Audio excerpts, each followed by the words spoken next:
आपको पता है, कल ही पड़ोस की ममता अपने लिए नई साड़ी लाई है, लेकिन आपको तो कितने महीने हो गए मुझे नई साड़ी दिलवाए हुए।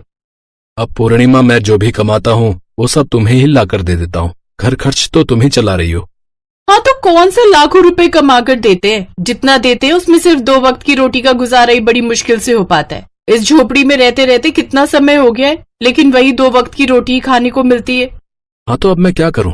जितनी कमाई हो सकती है उतना कमा लेता हूँ।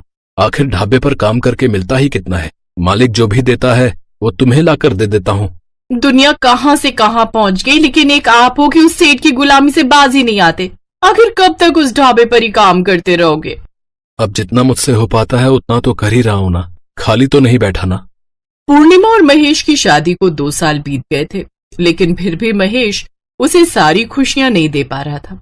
इसलिए पूर्णिमा हमेशा चिड़चिड़ी रहती। जब भी उसके पड़ोस में कोई नया सामान लाता तो पूर्णिमा उससे बड़ी चिढ़ती और वो सारा गुस्सा अपने पति के ऊपर निकाल देती। ऐसे ही एक रोज जब महेश ढाबे पर काम कर रहा था तब सेठ जी, क्या रे महेश, वो कस्टमर तुझे कब से पुकार रहा है?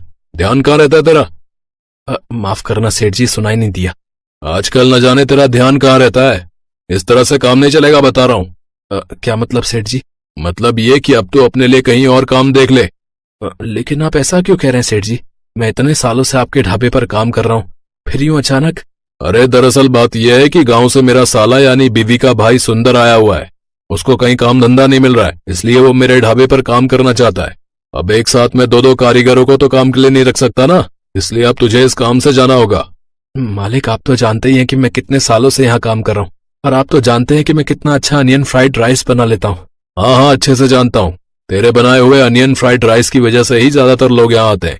लेकिन मैं अपने साले को भी तो मना नहीं कर सकता ना। और तू तो जानता ही है कि अगर मैंने अपने साले को मना कर दिया तो मेरी बीवी मुझे चैन से जीने नहीं देगी, इसलिए तुझे यहाँ से जाना ही पड़ेगा, अब चाहे लाभ हो या घाटा। दुखी मन से महेश वहाँ से चला जाता है। अब क्या होगा महेश तेरा? पूर्णिमा तो वैसे ही सारा दिन पैसों के लिए किचकिच करती रहती है। अब उसे पता चलेगा कि मेरी नौकरी भी चली गई तो वो तो मुझे बहुत सुनाएगी। महेश दुखी होकर चला जा रहा था। चलते चलते उसे रास्ते में उसका बहुत पुराना दोस्त अनमोल मिलता है। अरे अनमोल, तू यहाँ? अरे हाँ, मेरी नौकरी लग गई है यार यहाँ, लेकिन वो इस गांव से काफी दूर है। और तू बता, तू इतना उदास होकर कहाँ जा रहा है? इतने समय बाद मिला है, फिर भी ऐसी हालत में? फिर महेश उसे सारी बात बताता है। ओह, तो ये बात है। वैसे तो तू बता रहा है कि सेठ का ढाबा तेरे अनियन फ्राइड राइस की वजह से ही चलता है, तो तू खुद का ही कोई काम क्यों नहीं खोल लेता? तू खुद ही अनियन फ्राइड राइस क्यों नहीं बनाकर बेचता? मेरे पास मेरे बाबा का एक पुराना ठेला रखा हुआ है। बाबा तो अब रहे नहीं, क्या पता तेरे ही काम आ जाए। ये तो तूने बहुत अच्छी बात कही दोस्त। अब मैं खुद का ही काम शुरू करूंगा और अनियन फ्राइड राइस बनाकर बेचूंगा। महेश खुशी खुशी घर आया और सारी बात अपनी पत्नी को बताई। ओह, ये तो बड़े दुख की बात है कि आपकी नौकरी चली गई, लेकिन अच्छी बात यह है कि अब उस सेठ की गुलामी नहीं करनी पड़ेगी और खुद का काम शुरू कर सकोगे। लेकिन एक मुश्किल है पूर्णिमा। वो क्या जी? मेरे पास काम शुरू करने के लिए बिल्कुल भी पैसे नहीं है। कैसे होंगे? सब पैसे तो आप लाकर मुझे दे देते थे। वैसे मैंने कुछ पैसे बचा कर रखे हैं, वो अब काम आ जाएंगे। अगले दिन से महेश ने अनियन फ्राइड राइस बनाए और उसको ठेले पर रखकर बाजार में ले जाकर बेचने लगा। तभी उसके पास उसका दोस्त अनमोल आया। महेश ने सबसे पहले उसे फ्राइड राइस की प्लेट लाकर दी। अनमोल ने उसके हाथ के बने अनियन फ्राइड राइस खाकर बहुत खुश हुआ।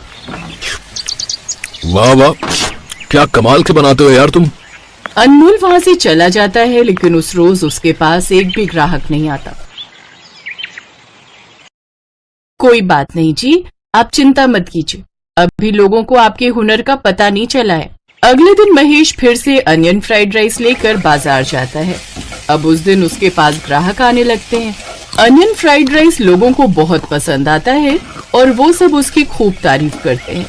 इस तरह अब हर रोज उसकी अच्छी कमाई होने लगती है और कुछ ही समय में वो खूब पैसे कमाने लगता है। अब उसकी पत्नी पूर्णिमा भी उसके साथ ठेले पर आती है और उसका हाथ बटाती है। मैं नहीं जानता था कि मेरे हाथों में इतना हुनर है। अगर मैं उस ढाबे पर रहता तो कभी इतनी कमाई नहीं कर पाता। आपके उसी हुनर को बाहर निकालने के लिए तो मैं सेठ की नौकरी छोड़ने के लिए कहती थी, इसीलिए तो लड़ती थी आपसे। अब महेश दिन पर दिन तरक्की करे जा रहा था। फिर एक रोज उसके पास एक बड़ा आदमी जिसका नाम धनपत होता है वो आता है। सुना है तुम बहुत अच्छे फ्राइड राइस बनाते हो। आखिर ऐसा क्या डालते हो इसमें? बस प्यार से परोसता हूँ साहब, वही लोगों को पसंद आता है। ये तो बड़ी अच्छी बात है। वैसे अगले हफ्ते मेरी बेटी की शादी है, उसमें मेरे बड़े बड़े मेहमान बाहर देश से भी आ रहे हैं, तो मैं चाहता हूँ कि तुम अच्छे से अनियन फ्राइड राइस बनाकर तैयार करो। मैंने भारत के सभी व्यंजनों को चुन चुन कर रखवाया है, इसलिए मैं चाहता हूँ कि तुम्हारे ये अनियन फ्राइड राइस भी उसमें शामिल हो। ये तो मेरे लिए बड़े ही सौभाग्य की बात है साहब। मैं इतनी बड़ी शादी में भाग लूंगा और मैं खूब मेहनत से बड़े अच्छे अनियन फ्राइड राइस बनाऊंगा जो कि सबको बहुत पसंद आएंगे। कुछ ही समय में वो खुद का बहुत बड़ा होटल खोल लेता है। अब वो हर जगह अनियन फ्राइड राइस वाला के नाम से मशहूर